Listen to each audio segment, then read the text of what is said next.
talking here, obviously, because he reps both fighters. And he came out and said that Khabib gave him the pass. He said, look, if he doesn't want to wait, if he wants to go get that big money fight with Conor, he has my blessing, no ill will.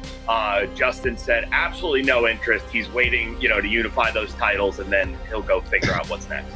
That's Ali trying to get another Conor fight for another fucking huge $20 million payday. I guess if you're a cynic, yeah, you could unwrap it like that and say, yeah, well, okay, Khabib versus Justin isn't happening. Okay, let's do Khabib versus Tony because I'll still get paid. But no, I mean, there's a lot to unpack there. Of course, Khabib is grieving, he's mourning his father, and he meant a lot to him. So everyone's father means a lot to him, what am I saying? So I mean, yeah, of course he's going to take as much time as possible because I can only imagine what he's going through, and my condolences once more.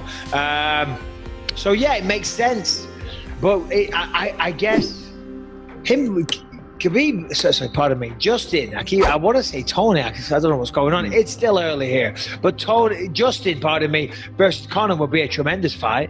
And we know Conor wants to get back in there, so you never know, there is possibility of that. But I respect so much that Justin's like, no, I don't want the money, I want the undisputed title. It speaks volume about the man. Yeah, I mean, it does.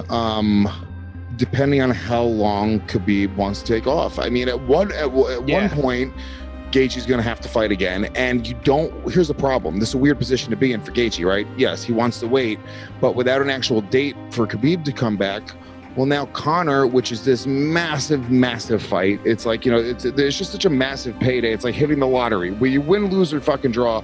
You're getting a shit ton of money, shit ton of eyes, and honestly, Gaethje could win that fight. That is a crazy fight. That fight is so fun.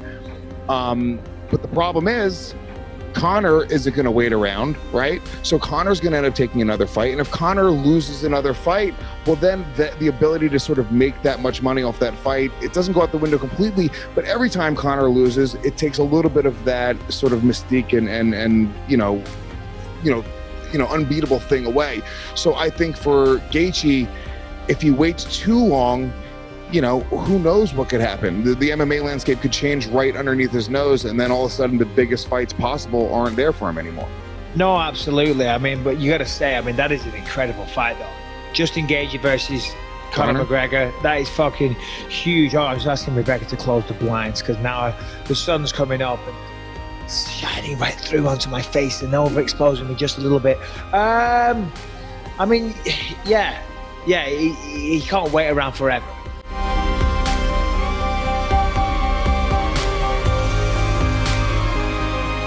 What's up, guys? It's the Sugar Show. I'm on here looking for an assistant, or if you know of anyone that will respond to emails, work with my marketing management team, help with social media stuff.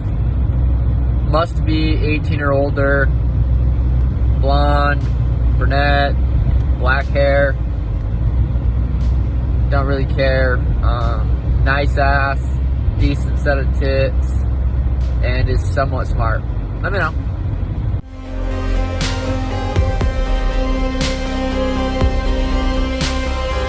I'm just talking in terms of the biggest fight to make, and the biggest fight it seems, and the biggest fight, and the fight that everyone wants to see after this fight, if I win, is Adesanya. So I've said I think Adesanya Costa's a 50-50. I think I'm slightly edging towards Adesanya because I think with technical ability wise, I think he's got a little bit more, but the reason I'm saying it's a 50-50 because it's like a dogfight, technical versus brute strength, and Costa's, he can do the 5 rounds, he's got the hands to do it, he can take a punch. So for me it's 50-50, but because the fight's been built up so much between me and Adesanya, that's why I say that. But I could be wrong. Costa will go out there